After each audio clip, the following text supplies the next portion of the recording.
Your Creative Push, episode 259. Figure out if it's for you. And if it is, then give it everything you got. Show us all what you have to show us, because that's what this is about.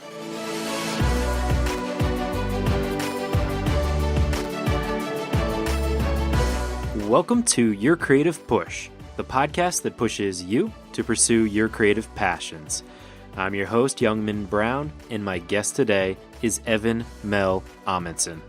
Evan is a full-time freelance artist, concept artist, and illustrator out of Copenhagen, but he has traveled the world and worked in many different locations such as England, Prague, and California, and originally from Norway, and he talks about that, going to school in Norway and being able to specialize in visual art, and then going forward from there to many different places, including Blizzard Entertainment in California. And he talks about working there and what made him want to leave and what gave him the courage to leave. Evan also offers his advice to be aware of your mindset and how it might be incorrect, and also his advice to work a little bit always. He talks about how he eased into a drawing a day challenge and what that did for his art and his creative production. He also talks about how he purposely sacrificed some of his social life during that year-long challenge in order to find the time each day, and why it's important to sometimes be self-centered when it comes to your creative life. He also talks about his upcoming TEGN Book 1, the first of 3 books that he is releasing to showcase some of his art. And finally, his advice for young artists.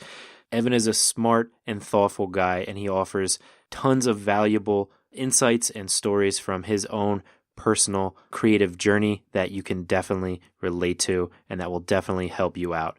So please do enjoy my conversation with Even Mehl Amundsen. Evan, welcome to Your Creative Push. Hey, thanks, man. Thanks for having me. Thanks for being here, dude. So I was wondering if you could maybe give us a brief bio, sort of how you got to the point you are today in your creative life, your creative career. Well, it started when I was 1. I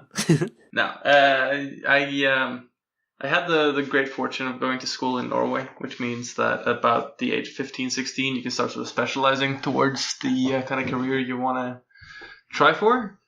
And so I was able to try out sort of doing visual art up until I was 18. And then after high school, I went to art school for 2 years. And then I tried going to university for illustration, but it turns out I'm a really bad academic student.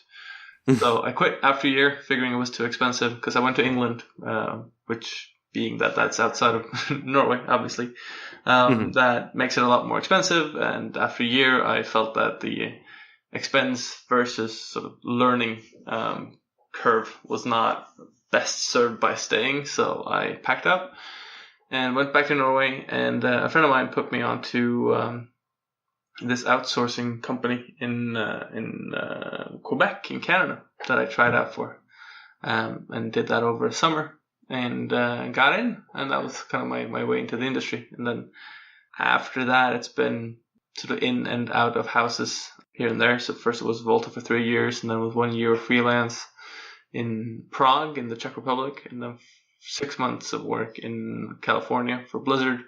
And now I've been in Copenhagen for about 1.5 years, and I work for a ton of different studios and clients, and doing a lot of like previous work, a lot of illustration, some game design. There's a bunch to be said about like specific motivations and stuff, but that's a rough outline of the road that brought me here. Well, and I want to get into kind of like the back and forth and like what you've learned kind of along your journey, like around the world, really. But I wanted to go back to something you said about in Norway, how you can kind of focus in from an early age, kind of hone in on a specific thing. Was it always art for you? Like, was there ever kind of a question as to what specifically you wanted to go into? Yeah, there definitely was. Even after I tried sort of that specialization, I think I hear a lot from other people that they had these like eureka moments when like their path towards art was sort of laid out in front of them, and it was kind of like this Buddha coming to the mountain moment. And I never really had that. It was, for me, just something I was allowed to try out, and the sort of obstacles that might halt your progress kind of were never too big to be overcome by the training I've received so far. So I like to look at it that it's sort of like a mix between me being willing to put in a lot of work because the benefits of doing so were kind of direct and obvious and easily attainable, and a fascination with sort of the academic approach to art. And just like I think, speaking to my internally lazy person, that it was just never that exhausting. It was never that sort of huge Odyssean sort of task. It was just this thing that I was allowed to try, and it was more fun than it was not. So it was worth keeping on doing.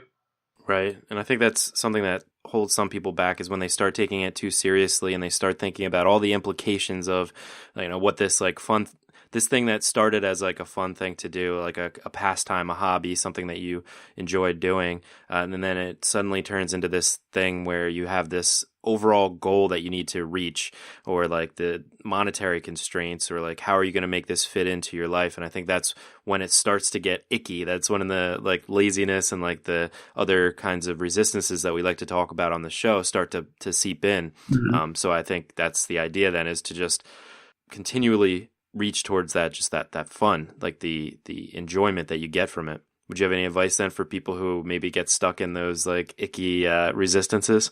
I think one thing that I would always suggest is to assume that you're probably thinking wrong to a certain degree. Like, if you can somehow, if you find yourself in a situation where your already existing tool set seems inefficient to bring you out of whatever cul-de-sac you're stuck in my experience, it's been the case that if I can change my mind, or if the way that I'm thinking about a certain situation is not amenable to an effective solution, then it's probably me that's the problem. Like, I have a misconception going on. So being aware that your mindset might not be correct, I think is one idea. And I think the idea of like working a little bit always, rather than like a lot of the people I look up to, that I admire, but I don't necessarily want to emulate, are these people who can do these massive amounts of work in fairly short order and are like super efficient, super professional artists. And I mean, I'm proficient. I'm fine. I can work effectively for a client, but I don't like to. I prefer to take my time and like really, really invest myself, not meditatively, but like spending a lot of time learning out about source material and sort of base concept. But I think that takes time. I think that kind of embracing your way of most efficient work, and like figuring that out and then embracing it, I think is a very effective first step when you get into trying to be an artist. Right. I like that. Working a little bit always, and trying to take that pressure off of yourself. You are very prolific, and you put out a lot of work on your Instagram, on your ArtStation, on all the places that you are. So is that like a goal of yours to just like try to put out all of that work every single day? Like, I know that you've done like challenges where you, like that Ready Player One challenge that you started on. So can you touch on that a little bit? Yeah, that was that was like the epitome of happenstantial challenges. So that was essentially started sort of January 1st last year, when last year 2016, when my friend Espen was visiting me as I lived in California, and he had lent me the book Ready Player One, which is a pretty interesting sci-fi novel. Yeah, I'm about halfway through right now. So when I saw that you did that, it was really interesting to me. Yeah, like it's a hero's tale story to the point. Like, it doesn't even try to sort of get away from that. But I think it's an admirable, like very simple story, but with a very cool premise, and with some characters that I kind of like. It's this thing of it feels very much like young adult literature, in the way that like even the best story arc turn matters kind of superficially. Like, it it doesn't go more than emotionally skin deep, and I think that's kind of the drawback. I think it has to do with the pacing or something. But I just like it's a beautifully like written book, but it's not. It didn't leave me with like any lasting sort of changes of heart. It didn't really challenge any conventions that weren't already sort of challenged, I guess. But Right. it's a good book, and it was kind of from there it started. So I did this character design for like one of the characters in that book, and then the next day Espen was like, "Hey, you should do another one," and we kind of went back and forth for like a week, and then I done a week, so I was like, "Okay, I'll do another week." And then once I'd done like 2 weeks, I was like, okay, I'll do a month. I can see if I can do a month, because I'd done Inktober the year before, so I was like, okay, I can do a month. I know I can do a month. And then like 1 month went by, and it was picking up steam, and I was getting quite a bit of nice traction, and I was finding that it was fun to try and sort of develop little stories, and I was getting sort of used to having this thing going on all the time. And it goes back to that thing of like working a little bit always. Is that the easiest way of keeping on coming up with new sketch ideas was to literally just have little narratives running all the time. So I could just like pick at them, and then when I found a cool solution, I'd be like, yeah, and then sort of launch into the next chapter. It kind of just kept going up until the point where I realized that I wanted to commit to a certain amount of time. But suffice it to say that when New Year's Day 2017 rolled around, I was very happy to put down the sketchbook for a little bit. And I think sort of like just symbolically, next year is going to be more productive than this year again, because I've kind of had like a down year where I focused more on like work and traveling and other things. So I've produced some this year as well, but not nearly as much as last year. Now, when you kind of set that goal for yourself to do like something every day for a year, what did that do for you as like as an artist and just as a producer? Well, it made me commit to sort of it took about 3 to 4 hours every day. Whoa. Yeah. Yeah, because I mean the drawings are like pretty like, and I don't want to say intense, but like, you know, like you can tell that they take a while. So I was wondering how much time you actually put in every day. Wow. Yeah, so that was on average. So some days a lot less, some days a lot more. But so like to find, let's say like you need 4 hours for everything, for like the posting and the writing and everything as well. So it became this thing of like every day you had to find those 4 hours. You had to be able to strip down some other aspect of day-to-day life so that you could get to those 4 hours, right? So either you spread them out as chunks over the day, or you manage to find like one big chunk of 4 hours that you could do it on. And that too became like a little game from day to day. Like where can I find those today? Do I have to get up an hour early? Can I go to bed an hour late? Yada, yada, yada. And what did you find that like you cut the most? Was it sleep, or was it like just like other like day-to-day things that you ended up having to like kind of trim? No, it was mostly social life, because I just moved to a new city, and I'm very fond of Copenhagen as a walking around and like just doing things, and being social here is not difficult. It's so ridiculously easy because Danes are very socially sort of inviting people, and like the city is just made for being social. So going around and being slightly asocial is actually kind of refreshing. So. So, like, because you can go around and, like, do your own thing all day and still feel like you've been out and about because people are just like, hey, and, like, talking to you a little bit. So you get that itch scratch as well. But it became a very sort of solipsistic, self-centered year because, or rather, it seemed self-centered, I'm guessing, from the outside. But for me, it was this thing of, like, delving into this bunch of ideas that I'd had, like, culminating or, like just bubbling on the slow cooker of the gray matter for years. Finally, they got like a little outlet, which was cool. Right. Now, how about for idea generation? Like when you are sitting down, you're like, all right, I got to do something today. And like the ideas aren't coming. Do you ever struggle with that? Like ideas not coming? And if they do come, like how do you decide which one to go with? So that's kind of what I was talking about, that it's an ongoing process. It's not, that process doesn't start when I sit down to draw something, right? I never sit down with the express intent of, all right, it's drawing time. Let's come up with something to do. Because the production thing, the idea, the thing of continuously coming up with ideas and that goes on all the time. So it's more of a factor of I've percolated an idea sufficiently to the point where it's worth putting down on paper.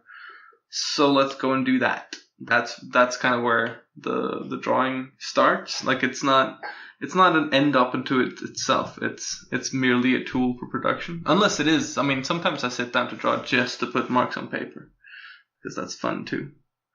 But so the drawing process doesn't really start when pencil meets paper. It starts when I have an idea that I want to put down on paper. So the coming up with ideas thing is it's the only good tip I could ever give on that is that process should just never stop. Like whenever you see something that's cool, whenever you see something that appeals to you aesthetically or design wise or whatever, make a note of it. Try and figure out why you like it. Try and figure out what aspect of it pleases you, and then figure out how you can use that for the creation of your own ideas.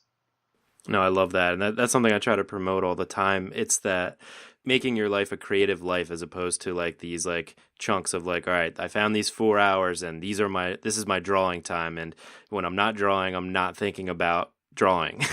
It's making it just one cohesive, creative life, so that you are always kind of open to ideas. You're kind of like an antenna for any kind of inspiration that comes to you, and making sure that you get those ideas down for when you do have the time to sit down and draw or write or play music, whatever it may be. Yeah, it's very much that. I'm guessing you've probably seen the Grand Budapest Hotel. Yeah. So that quote that's in the beginning of that movie, where he says that the idea that the storyteller's mind is constantly being bombarded with the ideas that he puts down into his book is in fact false. That it's other people who bring you the ideas, and as long as you remain attentive and willing to listen, these ideas will be brought to you. And it's very much the same in terms of illustration and concept art.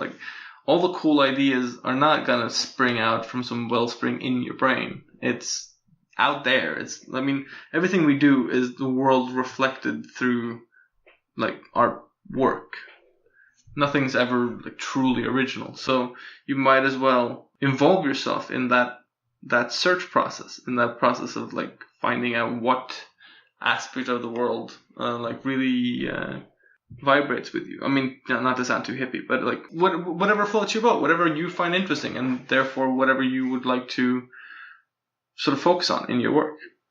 No, I couldn't agree more.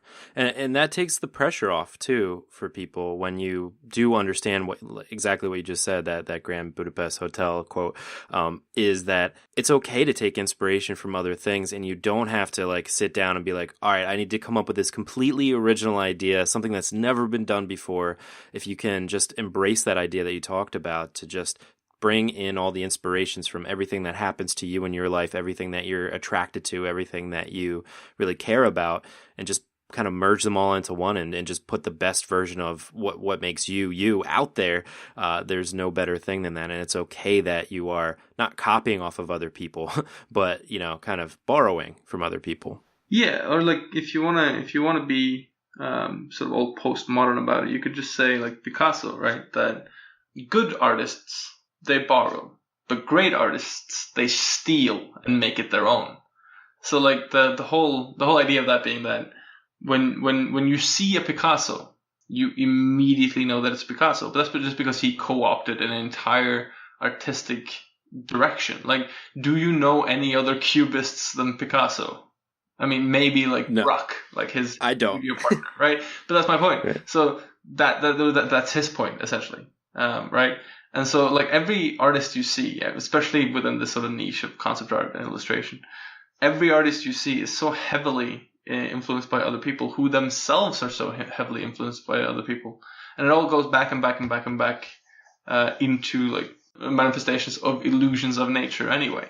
So we're all dealing with more or less the same subject matter. It's just about finding the innate fascination in any given part of subject matter. So, explore. I like it. Well, I wanted to get back to kind of your travels around the world, and especially Blizzard, because I think Blizzard is one of those places that kind of people see as like the peak of the mountain, or like that unattainable thing, that thing that they really want to get to. And you were there for a year, I believe? 6 months, I was there. 6 months, okay. And can you tell us that story? Yeah, I get asked that quite a bit. And it's it's unfortunate. Well, it's fortunate for me, but it's not anything close to as dramatic as people kind of expect it to be. It was a very nice sort of Christmas morning or something in 2015 when I got an email from this guy at Blizzard, who's a director, who had found my work through our mutual friend Laura Lawson, who also works at Blizzard, and asked if I wanted to come and work for them. And you know, it's a pretty eye-opening email to receive. So I kind of assumed that someone was bullshitting me. So I wrote back and was like, "This is either like the cruelest joke anyone ever pulled, or this is an amazing, amazing thing. Please respond." And they were like, "No, we're legit." And I kind of still a little iffy, so I went and double checked. But it turns out, like, yeah, this guy's legit. He's one of the whatchamacallit showrunners, I guess, at Blizzard Cinematic, which was really cool. Like, a lot of my heroes work there. I really, really like a lot of the stuff they do, stuff they come up with, and a lot of like those people are people I want to learn from desperately. So I was like, hell yeah, I want to go there. So I got to go there in October. So that was like 10 months later. Visas, both for the Canada and for the US, take a lot of time. Mm-hmm. But then I went there, and I really enjoyed Blizzard. Blizzard was cool, nice studio. But I hated Irvine. Irvine is possibly my least favorite place on earth. It's an amalgam of everything that I don't like about California. It's an amalgam of a lot of the stuff I don't like about America. And it's just like it's a terrible place to be. It's just anytime you're not working, it's a horrible place. So I lasted for about 6 months, and then the voices started. But I started like asking myself, why am I here? I'm not enjoying myself. Like I found myself being angry at this sort of anthropomorphic version of the sun in my own head, but I'm like, could you go the fuck away? I don't like sunshine at the moment. I was absolutely becoming the Grinch, and I didn't quite like it. And my friend Jesper invited me to come and share his studio in Denmark if I should ever want to get out of California. And I was like, hells to the yes. So I am now in Denmark. Can we talk about that kind of decision then? Because I think you said it's not as dramatic as people think. And I think that's like an important point, because I feel like trusting your instincts is like a really important thing that a lot of people don't do, especially creative people, whether you're in a creative job or a non-creative job, and you're just unhappy. This doesn't even go for creative people. This just goes for people in general. And it's really easy to get stuck somewhere because you think you're supposed to be there. Like Blizzard is this thing that, okay, like clearly I'm supposed to stay here like for at least like 10 years, you know what I mean? Yeah. And make yourself miserable in whether it's the job or just like the location or whatever the reason may be. And it's not like trusting like your own instincts to just leave, you know what I mean? So can you talk a little bit about that decision? Was there like a pressure on you? Like, were you like, I have to do this for all the people that, you know, want to be here? There's definitely that. Like that one is the most insidious one, and especially my friend Espen, who was visiting me down there. Like he was at the same time kind of going and kind of lobbying to get a job. He loves Blizzard and he loves everything Blizzard, and he loves Irvine, which is far more important, I think.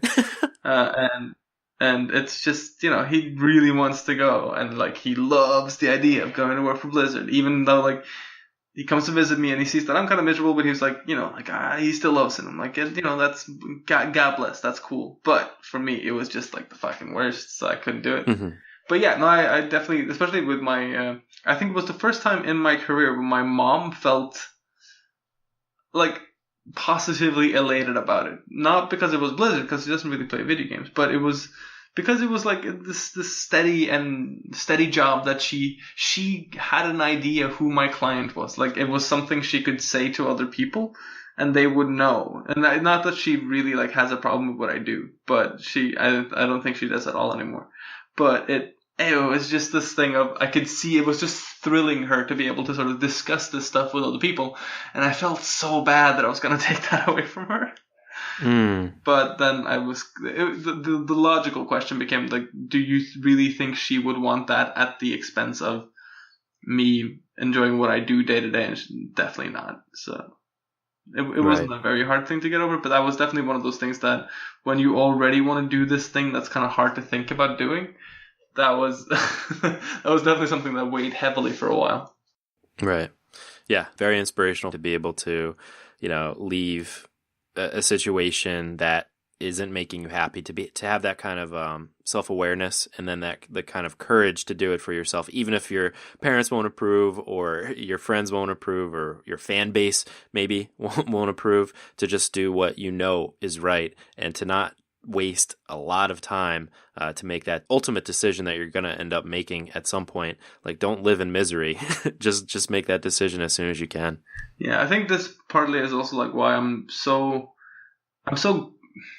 not like, oh God, how do you say this? I'm in hindsight very appreciative of the fact that I was able to go through sort of Norwegian education, just because I have felt no real pressure to have to succeed other than on a personal level, and I think that's enough. Like, if I had huge student loans and I had invested so much in like getting into this arduous industry, and then had scored a Blizzard job, there is no way in hell that I would have given it up as easily as I could. But because we're dirty socialists, I don't really have any student loans, and I could think about it pragmatically. I didn't have to take into consideration the idea that I had to pay this stuff back, which was very good.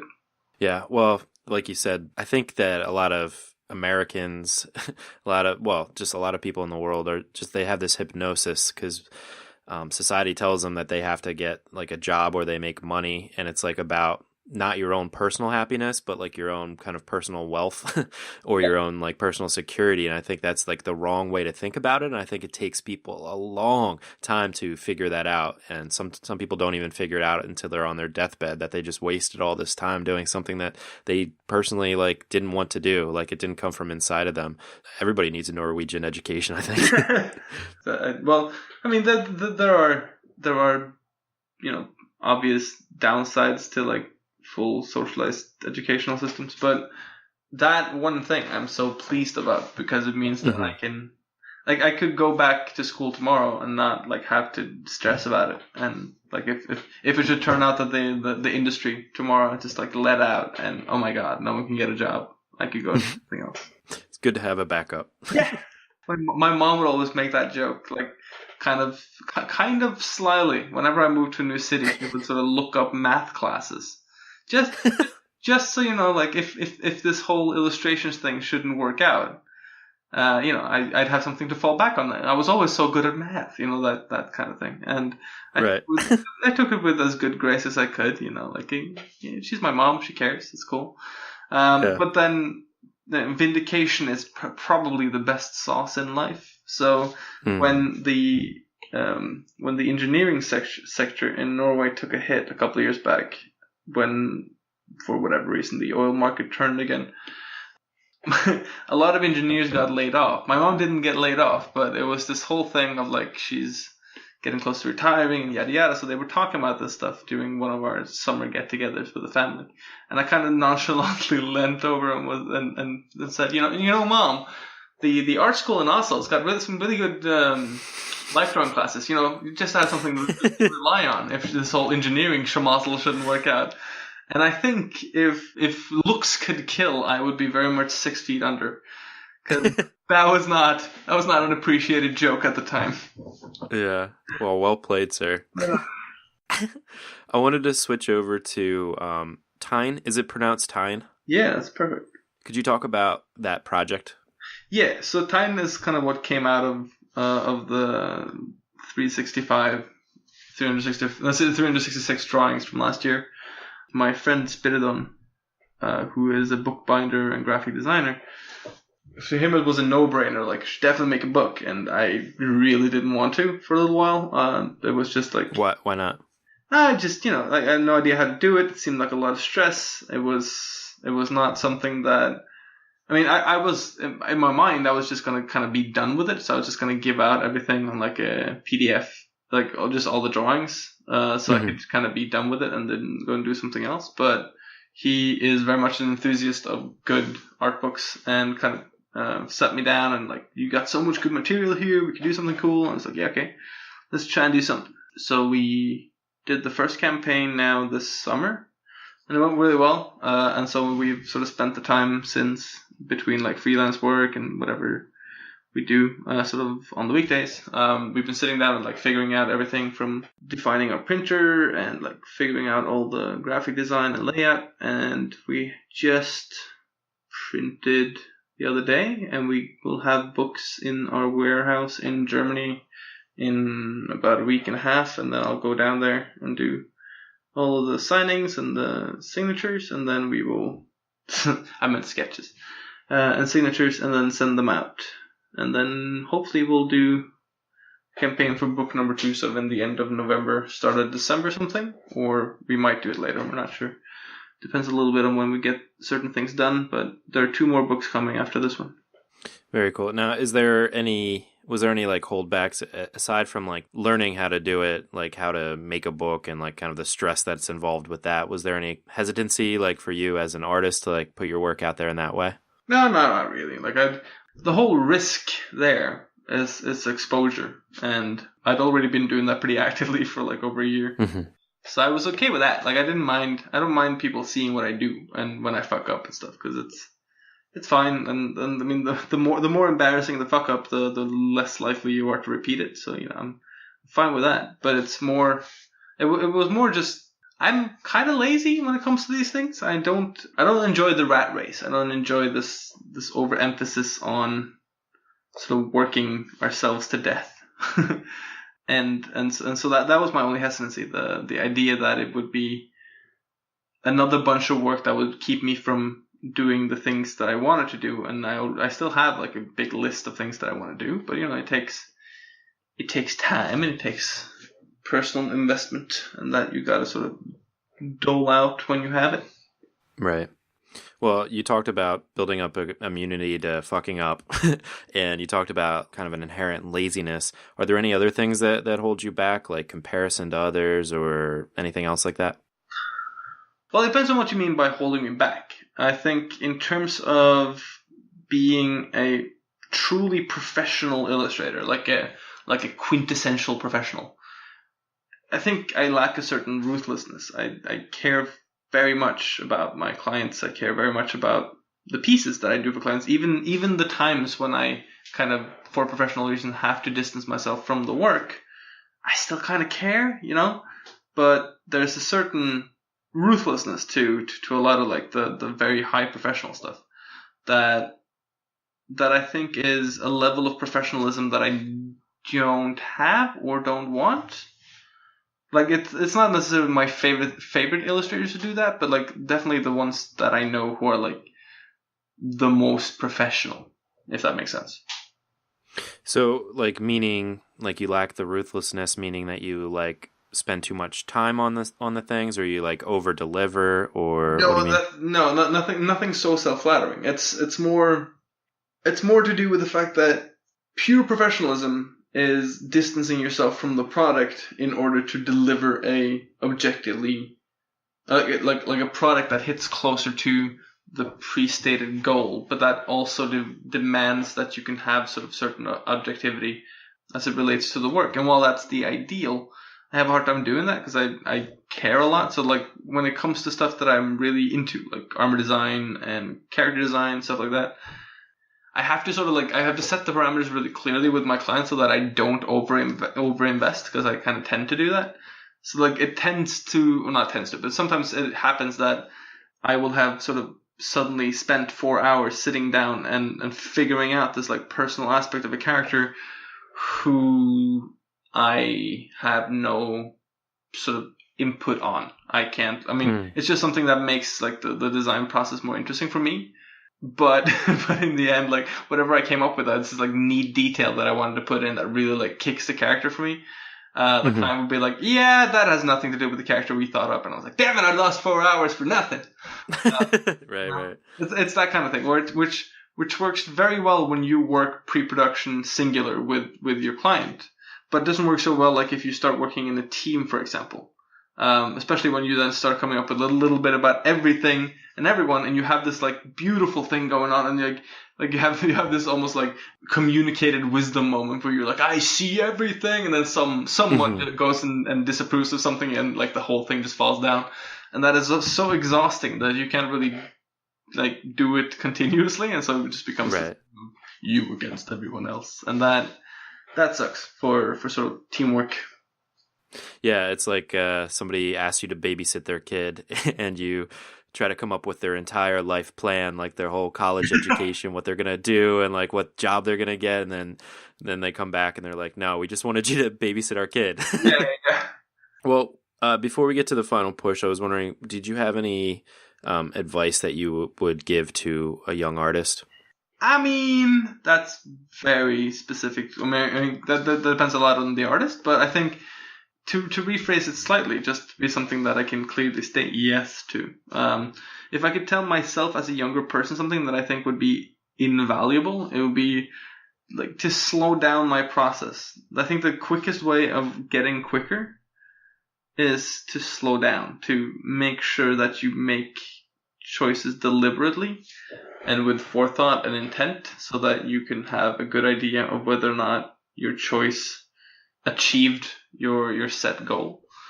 I think a lot of my early artistry was very energy driven, and I think that's exhausting, and I think it's it doesn't really get you anywhere because you can't test the things that you arrive at, so you just end up with a lot of style and very little sort of internal construction. And I think slowing down and analyzing and being curious, but being curious while being analytical, I think is very useful. So slowing down is very good. Evan, it's time for the final push. And this is where I ask you to kind of reach through the microphone and grab the shoulder of one of the listeners that you've already really inspired today and just give them your best final words of advice and really push them to pursue their own creative passions. Let's think about this one, Rick. Wow, that's a difficult one, because on the one hand I would say, it's so specific to individuals, so it would kind of depend on my rapport with this person. But I would say that figure out if this is your vocation, if this is the thing that you're willing to sort of structure your life around. Because if you want to do illustration, if you want to do concept art, if you want to do this high-end 2D painting stuff that also has to do with design and all of that jazz, then it's going to take up most of your time. It's going to be a little bit always. You're never going to have a vacation again properly. You're always going to be sort of halfway between your studio space and your private life. Like it's a continuous thing. It never really stops, but then that's the cool part about it too. It's the greatest waste of time there is. So, but figure out if it's for you. And if it is, then give it everything you got. Show us all what you have to show us, because that's what this is about. Absolutely. I couldn't agree more. Dude, Evan, thank you so much for coming on the show today, for giving us that push and sharing your story. I really appreciate it, man. Thanks for having me. And you can find Evan on ArtStation as Mischievous Little Elf. And you can find everything we talked about today, including links to TEGN and all of his other social media at yourcreativepush.com/Evan, EVEN. Evan, thanks again. Cheers, man. Oh, my thanks once again to Evan for coming on the show. 3 big takeaways that I wanted to recap with you from this conversation. Number 1, it's okay to be self-centered when it comes to your creative passion. There is a reason you want to do this thing. It's because it's important to you. It's important to make you a more complete human being. So feel free to move it up the priority list for yourself, all the things that you want to do or things that you have to do throughout your day, throughout your week, throughout your year. move it up on that priority list. Move it up to the first thing that you get to in the day, the most important thing that you get to in your day, but also in terms of other people. Of course, it's important to maintain great relationships with your family and friends, but make sure that they know how important this thing is to you so that when you do say no to some of those social interactions that you're normally always saying yes to, that will make it much easier when you do say no. They will understand why you're saying no because you want to be a more complete version of yourself. And perhaps that will even inspire them to want to get to their own passions, creative or not.